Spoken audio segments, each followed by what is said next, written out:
My fiancé demanded a $78,000 wedding and called me cheap for only having $8,000. I ended the engagement. Then she found a rich lawyer who actually valued her. But he dumped her for the same reason, and now she's alone. I'm 31 years old. I work as a network technician, and about a year and a half ago, I ended my engagement in a way that still has people in town talking. The thing is, I grew up in a family where money was never abundant, but it never ran out either because my parents knew how to manage it. You know what I mean? My dad worked in maintenance at a school, and my mom was a dental assistant. Nothing glamorous, but we always lived well because they were super responsible with every dollar that came into the house. From a young age, they instilled in me that money doesn't grow on trees, that debts are a chain that ties you down for life, and that living within your means isn't being cheap but being smart. I lived it firsthand, because when I was about 12, my dad lost his job, and we went through 6 months where every penny counted. But we never went into debt. Never had to borrow because they had always had an emergency fund. And that lesson stuck with me forever. I guess that's why when I started working at 18, first in an electronics store and then studying to get certified as a network technician, I was always very careful with my money. It's not like I was a hermit who lived eating ramen and never going out. Not at all. But I was the type who thought twice before making a big purchase, who preferred to save rather than have the latest in technology, and who definitely wasn't going to go into debt for whims. By 25, I already had my own apartment. Nothing fancy, but it was mine. A used but reliable car, 0 debts, and a savings fund that was growing every month. My friends made fun of me, a little because I was the one who always said no to expensive trips or excessively costly outings. But I didn't miss everything either. I mean, I did go out and have fun, just within what was reasonable. I met Danielle when I was 27 at a party my friend Brandon threw to celebrate his new house. She was 26, worked as an event coordinator for a small company, and honestly, I thought she was incredible from the first moment. She was pretty, sure, but what I liked most was that she seemed very grounded, very real. You know, no airs or weird pretensions. That night, we talked for like 3 hours straight about everything, from our favorite shows to what we wanted to do with our lives. And she told me she also came from a middle-class family and that she really valued the simple things in life. She said her job planning events for other people had taught her that money doesn't buy happiness, that she had seen $100,000 weddings that ended in divorce within a year, and that she preferred something meaningful over something ostentatious. I fell in love right there, basically. We started dating, and for the first 2 years, everything was perfect. Like, really perfect. Danielle loved that I cooked at home instead of spending on expensive restaurants. Said it was more romantic. She liked that I suggested things like going hiking or having picnics at the lake instead of costly outings. When we hit our 1-year anniversary, I got her a tablet she needed for work. Nothing excessive but useful, and she thanked me for being so thoughtful and practical. Even when I took her to meet my parents, she connected with them immediately and told them she admired their way of living, that she wished more people were that responsible. My mom told me afterward that Danielle was a gem and not to let her go, and I thought the same thing. At 2.5 years, I decided I wanted to marry her. I had no doubts, honestly. I thought I had found my person. You know, the one you were going to build a solid and happy life with without complications. I saved for 6 months to buy her an engagement ring, and I didn't skimp, but I didn't go crazy either. I researched a lot and ended up buying a ring with a blue sapphire because once she had mentioned she liked them better than diamonds, I had it custom made with a unique design, and it cost me about $2,500, which for me was quite a bit, but I paid cash. No financing or anything. I proposed at the same lake where we had gone fishing on our 3rd date. At sunset, with a picnic, I prepared myself, and when she opened the little box and saw the ring, she started crying and told me it was the most perfect moment of her life and that I was the most thoughtful man in the world. The first 2 weeks after the engagement, everything continued just as well. Danielle wore the ring everywhere, showed it to her friends, posted photos on social media with captions like, "Luckiest woman in the world," and "This is what it means when someone really knows you." But then, like the 3rd week, I started noticing weird little things. Her mom came to visit her one day when I was there, and when she saw the ring, she was quiet for a moment, and then said something like, "Oh, how interesting. A sapphire. Very original." But in a strange tone. You know, like when someone tells you that you look interesting when what they really think is that you look horrible? Danielle laughed nervously and said yes. Patrick is very unique in the way he does things, and I didn't give it much importance at the time, but looking back, that's where it all started. Things got serious when we started planning the wedding. I had assumed, based on everything Danielle had told me during those 2 years, that we would do something simple, meaningful, with our close people, something we could pay cash for between the two of us without problems. I had saved about $8,000 specifically for the wedding and thought that with that plus what she had saved, we could do something very nice for like 50 or 60 people maximum. The first planning meeting we had on a Sunday at my apartment, I had made a spreadsheet with an estimated budget, and when I showed it to Danielle, she just stared at it like I had shown her something in another language.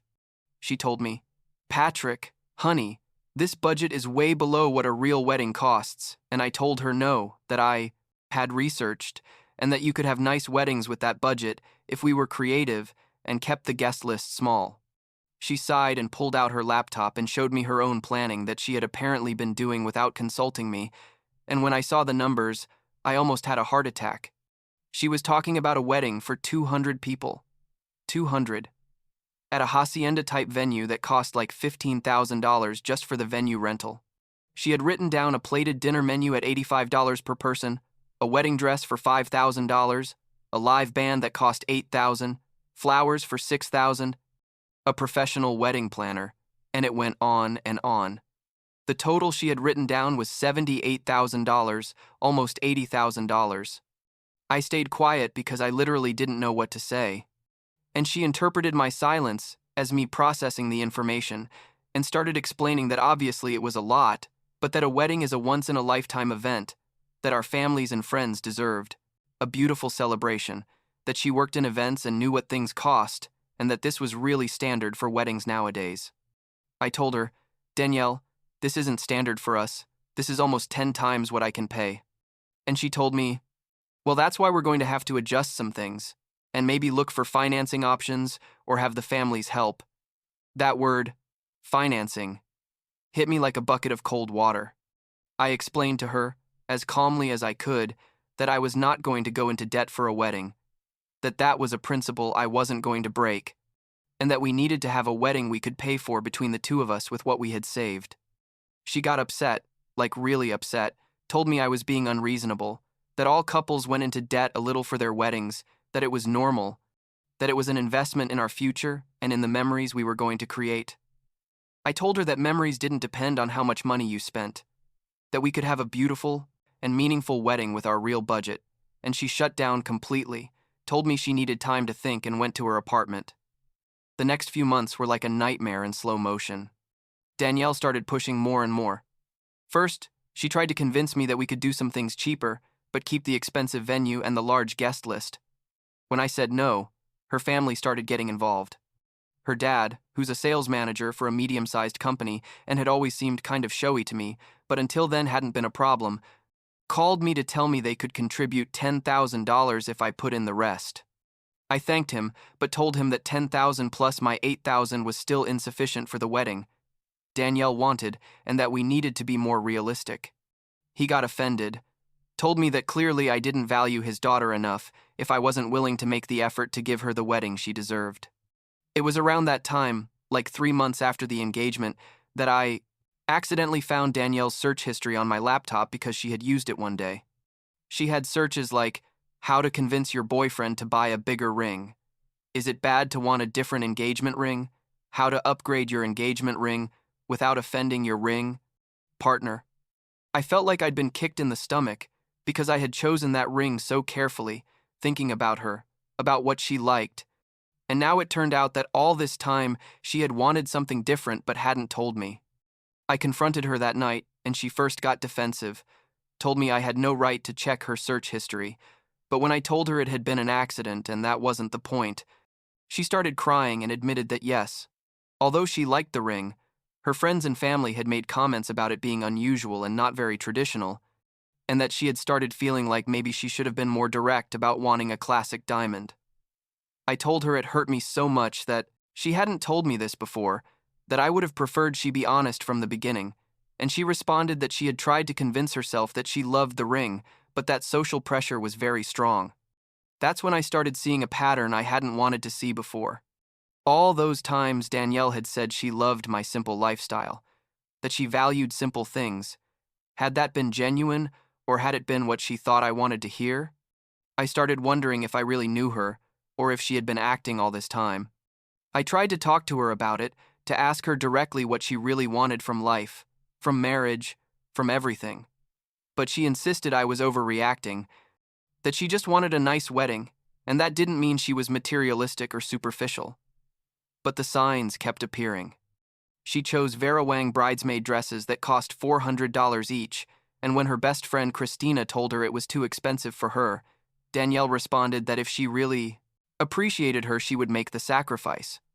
She planned a bachelorette party in Miami that was going to cost like $2,000 per person, between flights, hotel, and activities. And when I told her it seemed excessive to me, she accused me of wanting to control how she spent her money and time. Her mom started making passive-aggressive comments every time she saw me. Like, I hope Danielle doesn't have to give up all her dreams, or, it's important that a man provides for his family. The breaking point came about 6 months after the engagement. Danielle and I had a scheduled meeting to finalize some wedding details, and she arrived at my apartment with a folder full of papers. She sat me down on the couch, and with a seriousness I had never seen in her, she told me she had found the perfect solution to our financial situation. She pulled out some documents that turned out to be a pre-approval for a personal loan for $50,000 over 5 years. She explained to me, with an almost salesperson-like tone, that with her parents' $10,000, my $8,000, and this loan, we could have the wedding she really wanted without either of us having to sacrifice our vision. I asked her if she was serious, if she really expected me to agree to go into debt for $50,000 for a one-day party, and she told me it wasn't just a party, it was our marriage, the beginning of our life together, and it was worth making the sacrifice. I told her, Danielle, this isn't a sacrifice, this is insanity. We're going to be paying this loan for 5 years, $50,000, plus interest is probably like $60,000 or more in the end. And she interrupted me saying I was being dramatic, that it was only $1,000 a month, and that between the two of us we could pay it without problems. That's when I realized we weren't even speaking the same financial language. For me, $1,000 a month for 5 years for a wedding was absolute insanity. It was throwing away money we could use to buy a house, for emergencies, to build a real future. For her, it was just a monthly payment, something manageable, no big deal. I told her no. Definitely not. That I wasn't going to sign that loan and that we needed to go back to the drawing board and plan a wedding within our actual means. She got up from the couch, told me I was selfish, that I didn't care about her feelings or her dreams, and left the apartment slamming the door. We didn't talk for 3 days. And when she finally called me, I thought it was going to be to apologize, or so we could find a middle ground. But no. She told me she had talked to my sister Hannah, and that Hannah agreed. I was being unreasonable. It turned out Danielle had called my sister, had painted the situation as me not wanting to spend anything on the wedding because I was cheap, and Hannah, without knowing all the details, had told her that men sometimes needed a push to understand the importance of certain things. I was furious.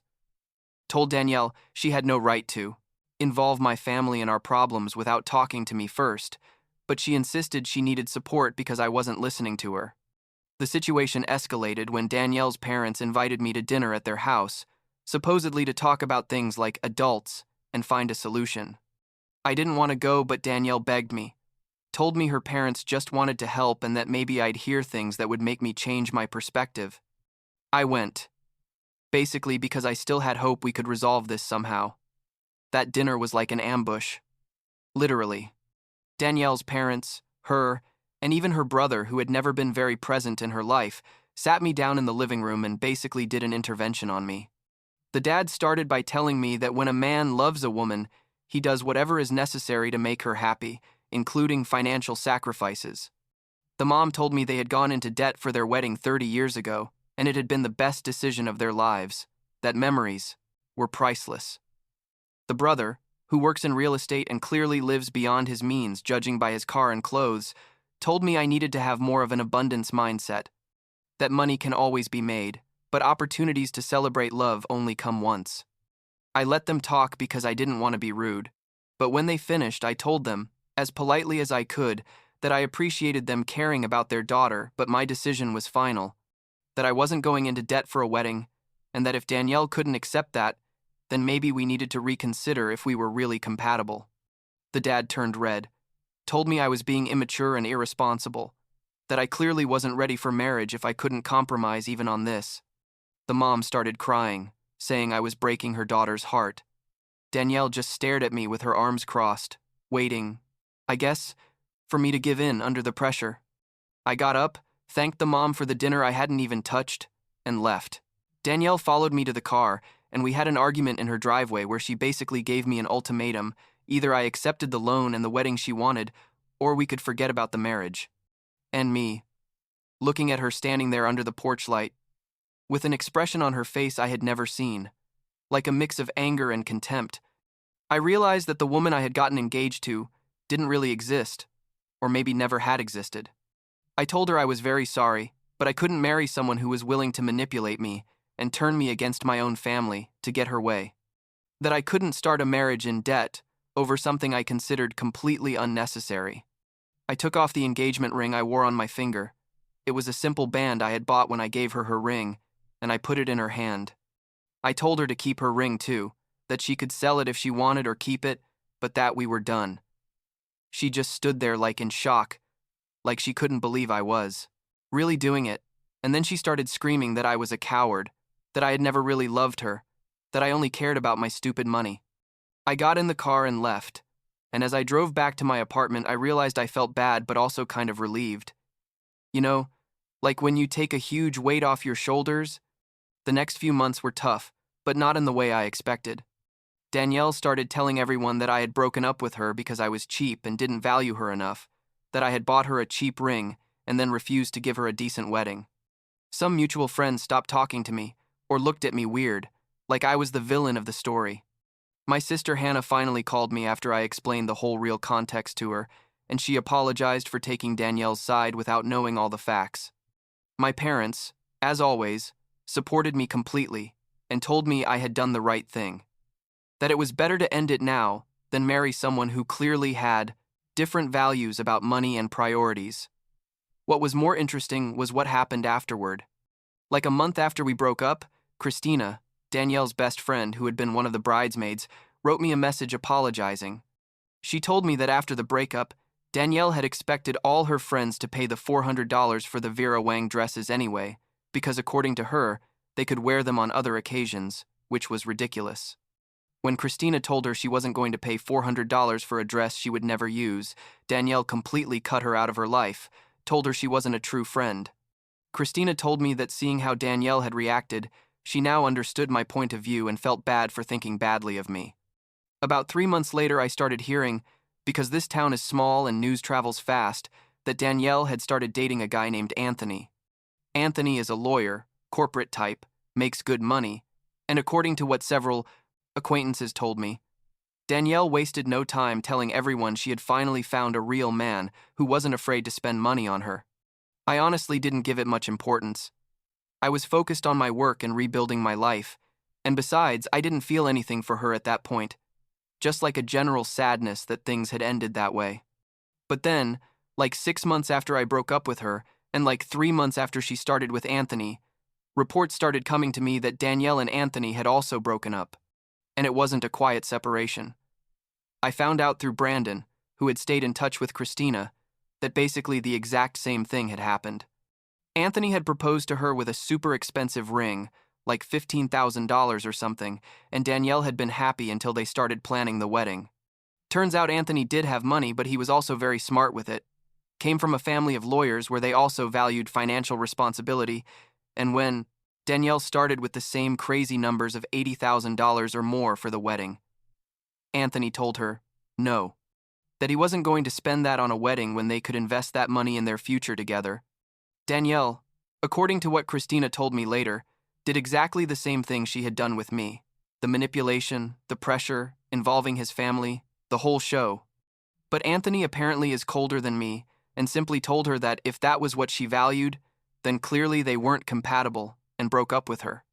Danielle was devastated according to what they told me because Anthony was her upgrade, was proof that she deserved something better than me. And it turned out that something better also wasn't willing to go into debt for her perfect wedding fantasies. I'm not going to lie. When I found out about that, I felt a satisfaction like poetic justice. You know, like a vindication that I hadn't been crazy, that I hadn't been the bad guy in the movie.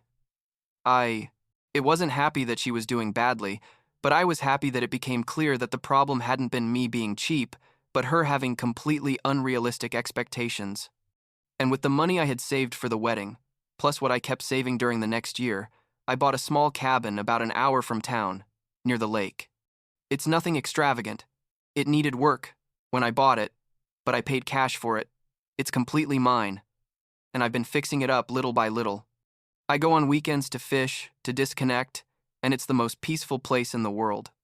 Every time I'm there, I think about what my life would have been like if I had given in to the pressure, if I had gone into debt for those $50,000, if I had married someone who valued appearance over substance.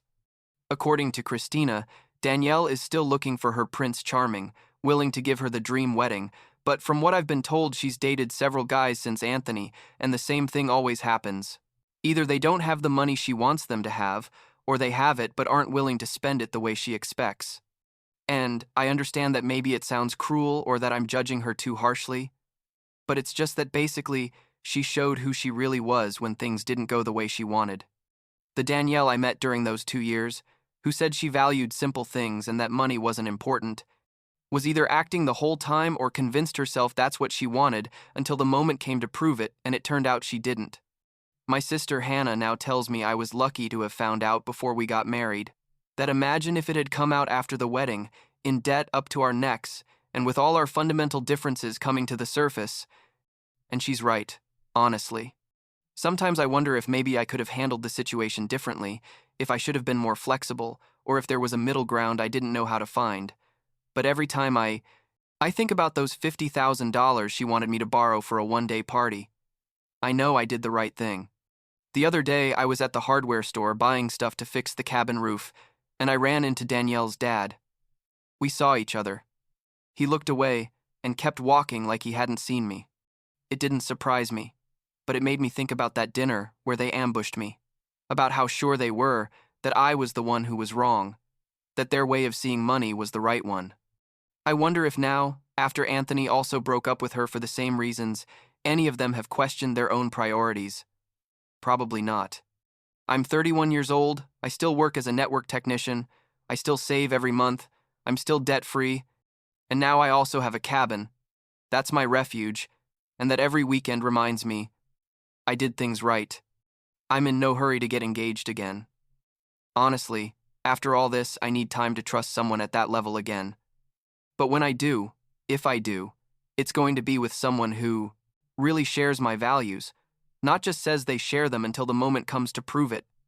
And that, I guess, is the only good thing I got out of this whole experience, knowing for sure what I don't want in my life and having the strength to stand firm on that even when everyone tells you you're wrong.